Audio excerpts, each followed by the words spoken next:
Sam Mendez. That's interesting. I'm not sure I sent a query letter, but so he did Skyfall, 1971, 1917. Uh, I thought Skyfall was really cool. Uh, that would be one of my favorite Bond films. Um, but listen, I have to tell you, it's very hard to get a script, even Tobit, which is in the Bible, in the religious training of 1.5 billion people. So it's familiar with a lot of people already. And two of the main characters are some of the most likable uh, characters in the Old Testament. Even a script that strong would get a ton of unsolicited rejection letters, and that's a pity.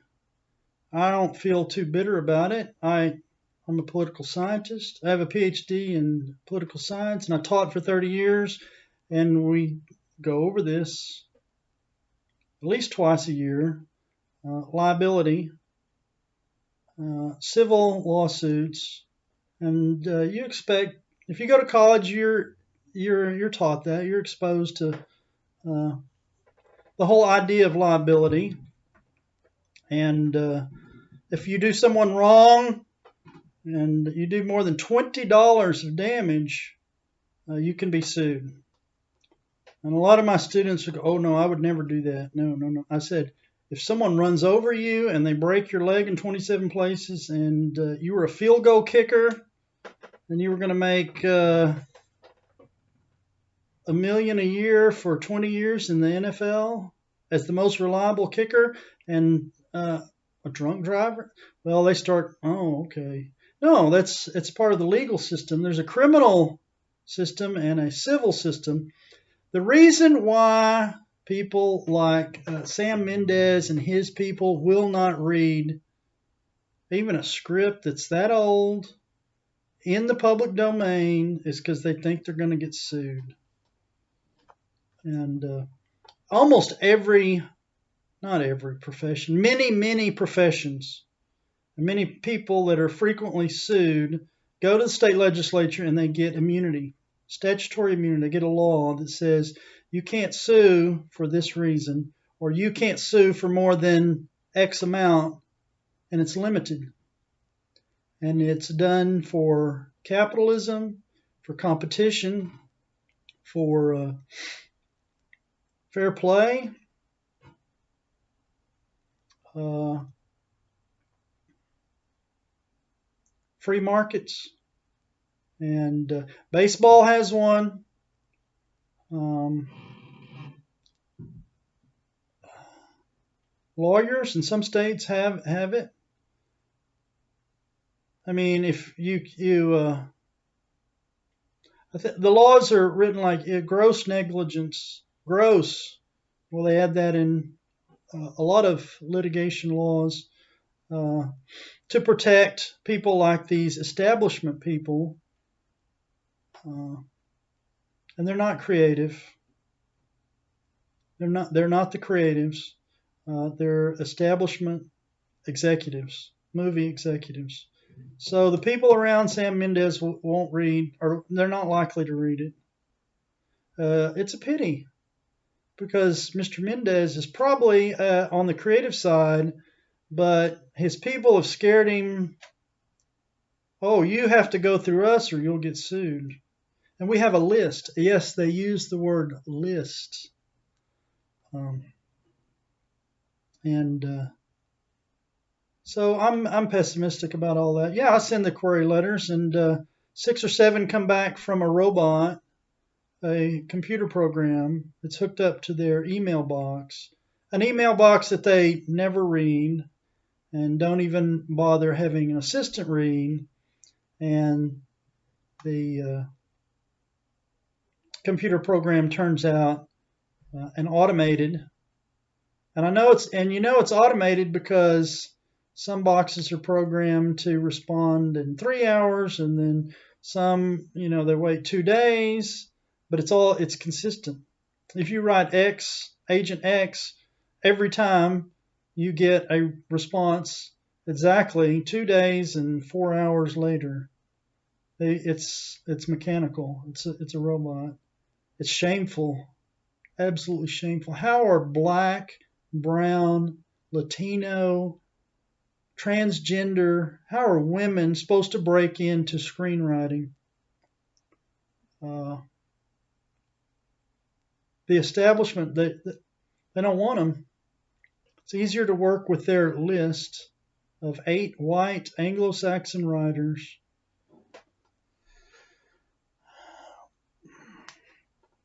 So he might like it. I have no idea. Sarah is married 7 times, and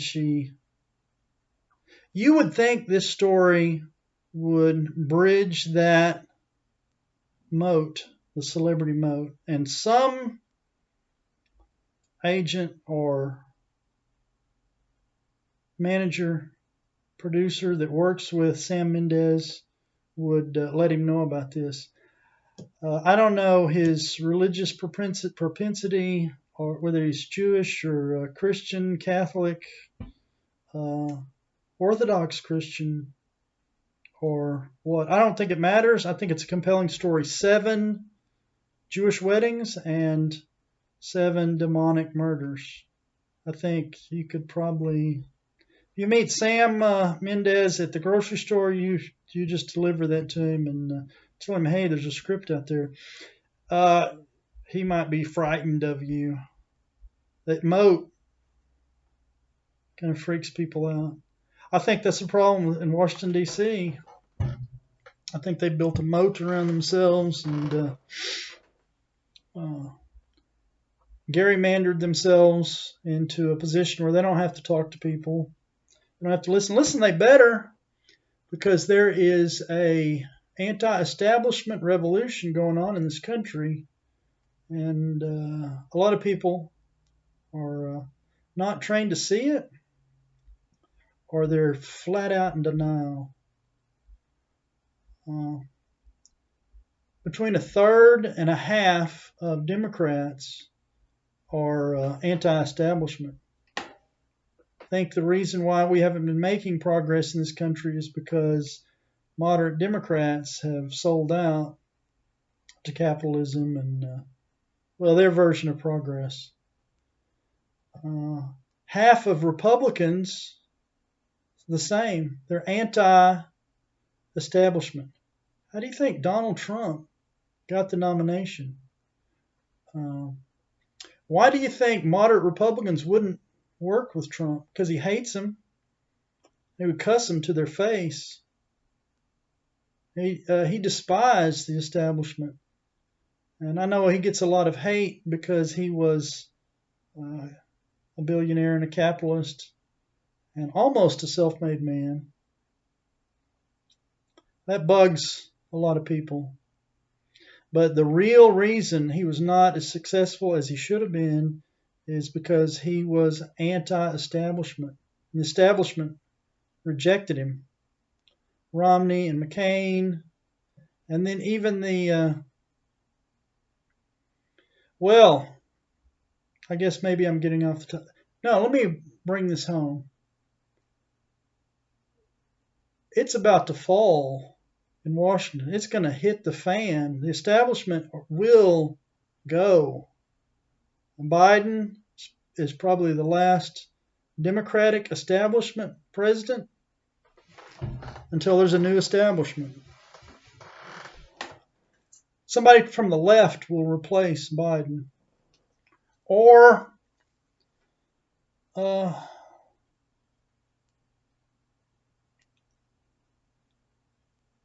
I guess it would be George Bush would be the last establishment Republican president. I think the establishment, Republican establishment, gets weaker and weaker every day. They get older and older, and they're going to be replaced by populists.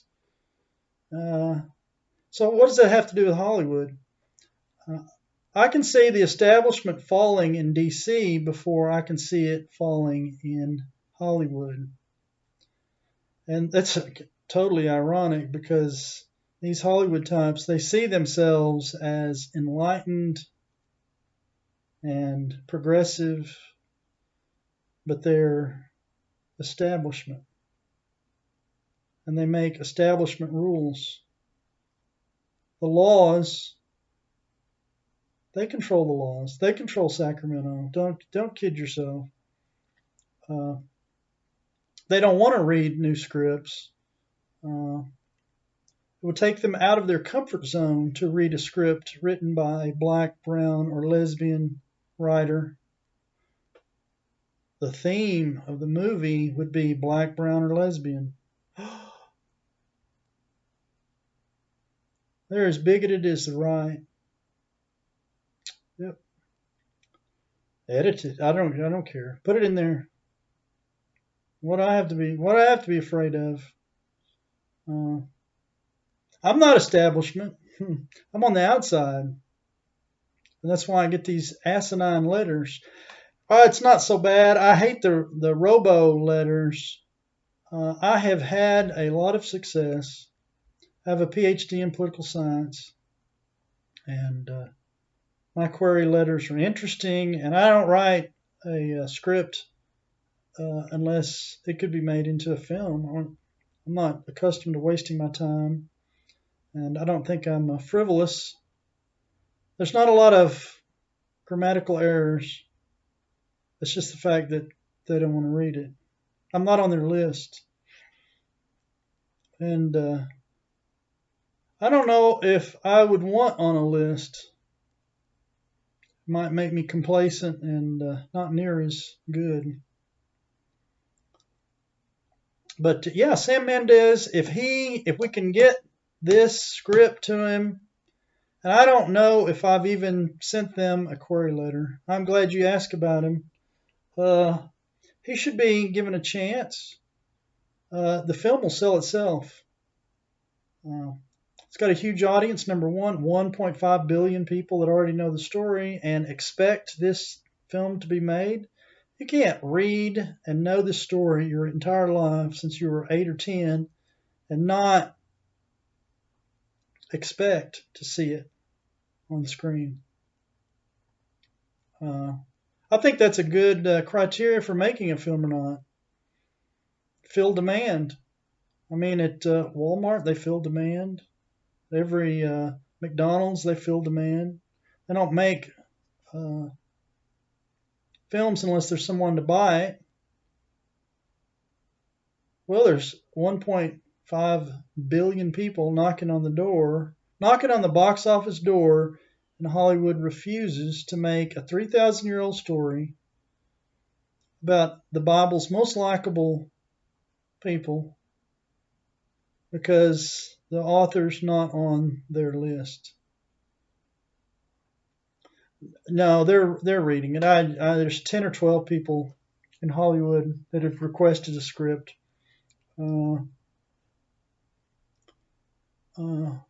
Brad Pitt's people are actually reading it for maybe Raphael. I mean, think about that. The angel that kills the demon at the end. I mean, he's got to be action hero. I suggested that, and I told him a story about how I was at McDonald's the week before I sat down at the computer to write it, and girls were giggling, and you can't help listen just for a second. They were talking about the scene in Tarantino's Once Upon a Time in Hollywood. And they were talking about Brad Pitt on the roof. I don't know, was he in a wife beater? Or they like Brad Pitt. So I thought, he could be an angel. He could come and dispatch the demon, roll him up, and throw him in the Thames River. That's how Tobit ends.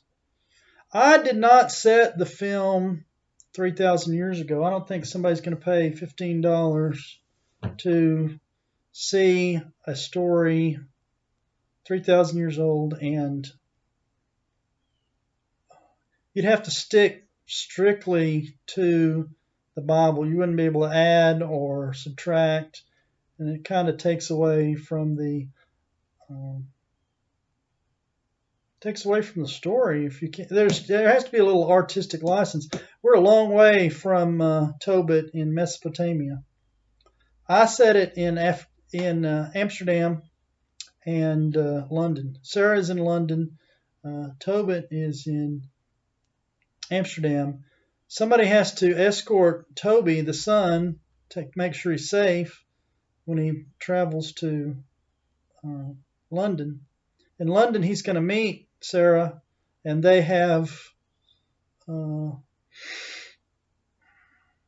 I guess it's not love at first sight, because Toby is a bit apprehensive. And how would you be around a new girlfriend or fiance, or and she'd be on her eighth husband, because a demon kills him. And when a demon kills you, it's not pretty. So this film and the story of Tobit is a roller coaster. It may be film history's biggest roller coaster. 7 weddings, a cheerful, happy bride, undaunted by all these murders. But after every wedding, there is a blood-curdling, blood-splattering, demonic murder. Her husband dies. So, and her faith won't let her give up, and her personality won't let her give up. Let me just throw out 2 names for Sarah. And this is in all sincerity. You can't put a girl off the bus in the role of Sarah. It has to be a heavy person. A lot of charisma, a lot of likability. Sandra Bullock or Reese Witherspoon. Think about it. Their age, their situation, their disposition, their temperament. Both women as actresses would be affected by 7 weddings and no husband at the end. I don't think that they would be resilient. They wouldn't give up. And I don't know if they're religious or not, but the main character they would be portraying, their faith won't let them give up. So Sarah doesn't lose her faith, and she doesn't stop believing in God because of this trauma. I mean, 7 weddings. And I think Sam Mendez would appreciate that. It's not in the Bible anymore.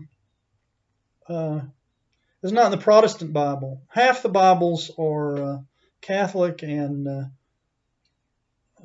Eastern Orthodox, Christian Orthodox, from Serbia to Ukraine, all of Russia,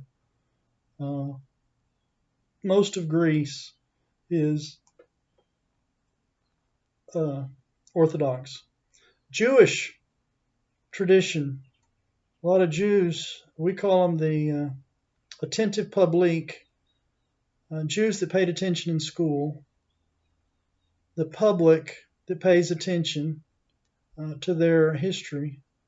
And no one understands and enjoys their history more than Israelis and Jews. They know their stuff. Americans are stupid about their history. The utter ignorance in the United States about where we came from and where we're going. What happened in the Cold War? No idea. Absolutely no idea. Russians know their history. Of course, they've been invaded 27 times and hundreds of millions slaughtered by invading armies. that kind of tends to teach you a few lessons here and there. Lessons that Americans probably should have picked up, but there's these oceans that keep us lazy, so we don't even know our own history. Tobit was removed from the Bible in 1923, from Protestant Bibles in 1923, and I went to school in Dublin. My PhD is from University College in Dublin. It's a Catholic school. I wasn't Catholic, but made lots of friends. I'm not afraid. My mom, when I left, don't you talk about politics or religion or how much money you make. So I'm going to a Catholic school, a Lutheran kid going to a Catholic school in a foreign country on a U.S. Defense Foundation scholarship to study totalitarian government, and I'm not supposed to talk about religion or politics. It's not going to happen. I don't know what the atmosphere is there now, but at the time you could talk about anything you wanted to. Nobody. I mean, we got the big bad Russians and communism. A third of the world's communists. So we were a little tolerant, even from left and right. I mean, even the leftists didn't want to go as far as the Soviets. So, and then even religion.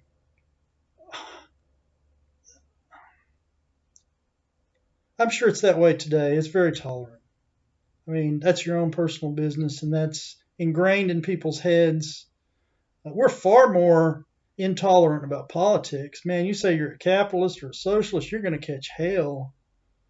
And it probably shouldn't be that way. We should discuss it. I think I'm uniquely trained, and I've been in a classroom for 30 years, kind of trained not to upset people. But I don't. Okay. The Irish Catholic priest that I talked to said it's all political. That Tobit was removed from the Bible in the 1920s because of the anti-Catholics in America. And that may or may not be true. He said, hey, think about it. 1923, that's 3 years after the end of World War I. And who was our enemy? The Germans. A lot of Germans were Catholics. Austrians Catholics. Czechs Catholics. All our enemies were Catholics. So he chalked it all up to politics and denied it had anything to do with doctrine or theology. Now my Lutheran minister says, oh, well, it's not in the Bible anymore because Luther wanted it out. So that was 1545, and you're just now getting around to it in 1923. Well, yeah, we're conservatives and we're not going to do anything. We tolerated the Book of Tobit for a long time, but then the magic just got to be too much magic. Yeah, there's magic in Tobit and superstition, and it's way too Catholic. So we took it out. It didn't need to be in there. And then there was a logical argument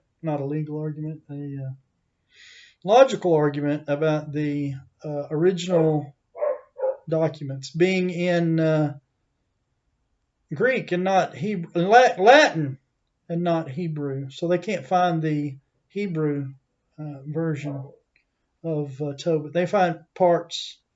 So they took it out for a lot of reasons. But the magic really, this is Hollywood, and industrial light and magic is what we do.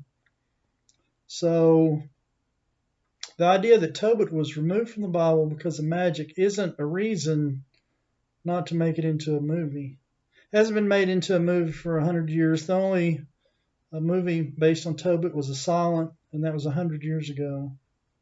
So here you have all these people expecting to see Tobit streamed to their Netflix or Apple accounts, whatever, and it's not coming. Probably because the establishment, which is ironic as hell, because this is one of the most establishment scripts and stories you could tell. 3,000 years old, 1.5 billion people that already know it, and they're not going to change their minds about it because they were exposed to this when they were kids, and they still don't want to make the movie.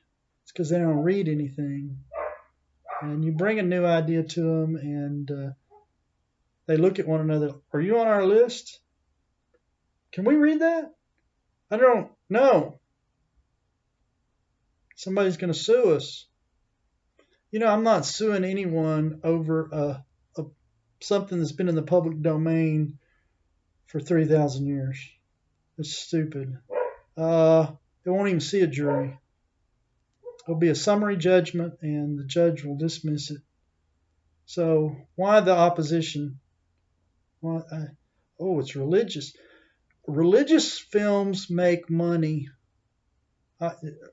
Do your research. Go to Box Office Mojo and download the spreadsheets and check them out. That's not the reason they don't.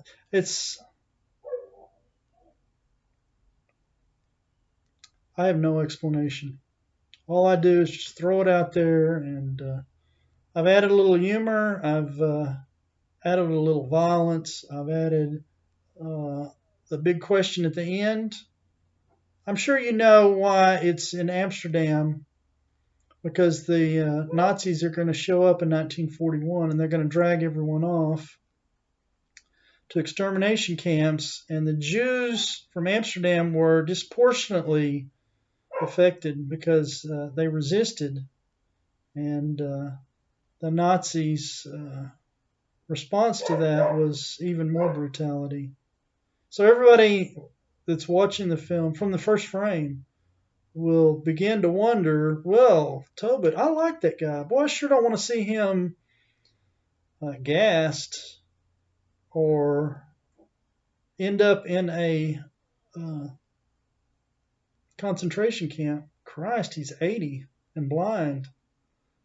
And I like the guy.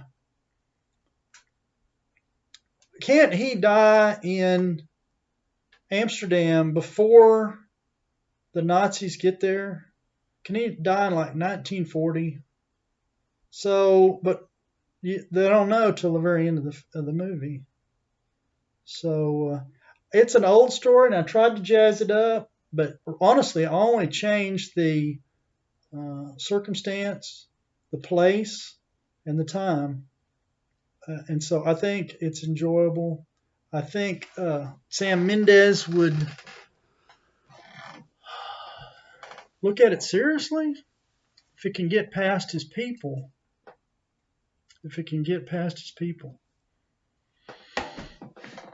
Yeah, sure. Anybody else? Ask away. I think I've bared enough of my soul and what I'm thinking about already. But no, edit it out. I don't care. You can't take it out of context because the story's 3,000 years old. It's established. I'm not gonna disestablish it. I mean, yeah, the movie, my script mimics the movie. Yeah, I had a guy. He emails me on a different streaming platform. I said, well, read the script and tell me.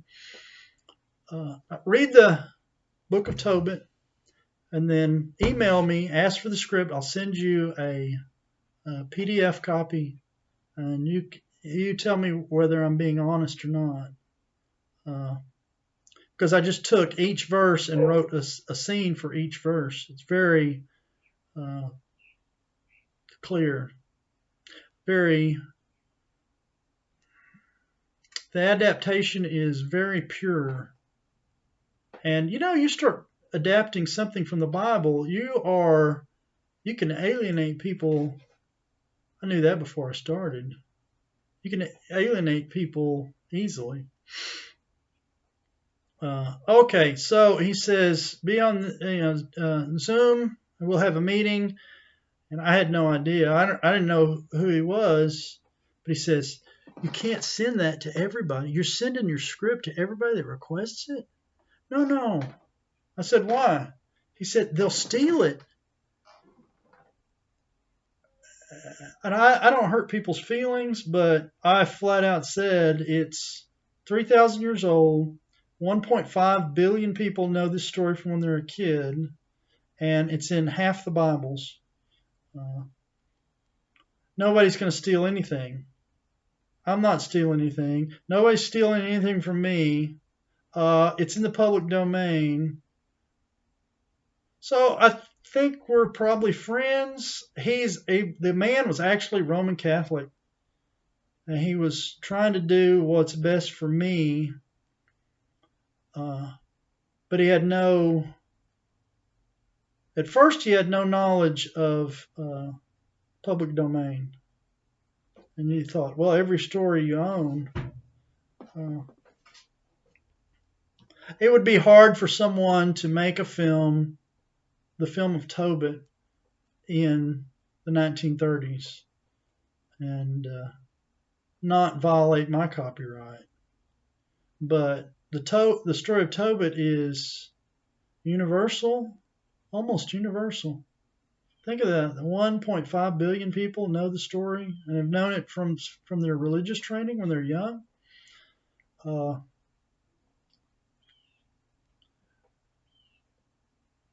If somebody wanted to make Tobit in a different time or a different place, it's in the Bible. It's open interpretation. So that's how I left it. Yeah, he said he's a nice guy. I don't hold a grudge. I hope he doesn't see this. He might misunderstand. It's very hard to tell a person they're helping you too much. I'm sure he helps homeless. I'm sure he helps anybody that needs help. But I don't need help. This is a good script, and it's going to get made. I hope it gets made in my lifetime. I think it's very hard to stop market forces. And there's a market for this. If you deny that, you're flat out a dumbass. Because that would be almost a fourth of the world. 1/4 of the human population is Catholic. And they're all taught this from when they're a little kid. The audience would be Catholic. The characters are Jewish. So, no, I'm not opposed to all Jewish cast. What is that? In law, there's a bona fide occupational qualification. Have you ever heard that phrase?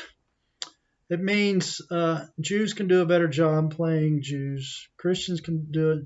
It would be, I don't know, it would probably never happen in Hollywood because of the versatility and probably a lot of backlash. But legally, it's an acceptable. If you read the civil discrimination laws, it's built into every law. Yeah. Sam Mendez would be terrific. If you know somebody in his camp or in his on his team, just say to this, Sam, how about this? 7 Jewish weddings and 7 demonic murders.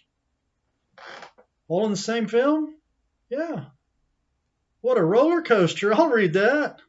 Well, I would hope Mr. Mendez would say that, but the chances that he even hears about this inside his castle with the moat written around it, dug around it, and the drawbridge pulled up is slim. I may be wrong. I don't know. Actually, I'm tired of talking about it. It just seems so redundant. Uh, all the stars are that way. I don't know a single one that has a reputation for being open to scripts.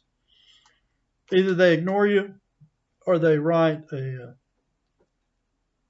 no unsolicited materials letter, or they agree. But I think that agree, okay, I'll read it, is relatively rare. I think there's something we could do about it, limit liability, so you can't sue someone, an executive, for uh, sharing a story. You should be able to sue the people that stole it, but the person who shares it, it's caused a.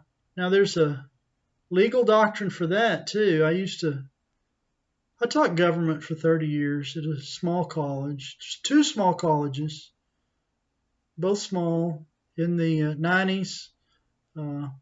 Collin College in Collin County, and since 2000, I was at El Centro in Dallas.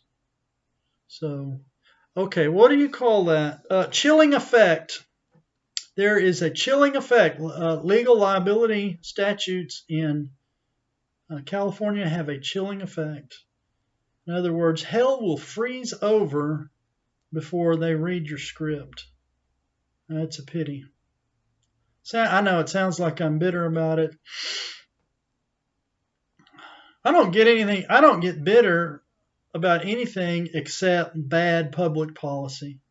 I mean, we pay these politicians billions, and they have support staffs to study, and there's every political scientist on every campus understand this issue. How people are so afraid of being sued for incidental infractions that they won't read any new material. The cost is huge. In my mind, I know a political scientist and an academic is not supposed to be an artist. I would have had an MFA and been living in Hermosa Beach and been a scriptwriter. But I went the path of political science, and we're not supposed to be creative. We've had our nose in too many books, but I think I am.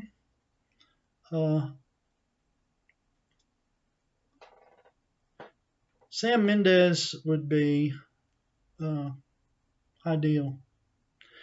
1917 is a great film, and I think it will, as time goes on, it'll probably get more and more popular. It was for a year, and it's gonna trend up. People don't want to forget World War One, and war stories. You know, the same thing probably happened in Afghanistan and Iraq. Yeah, it's just they just changed the setting. Okay, any more questions? Okay, appreciate you calling. Thank you.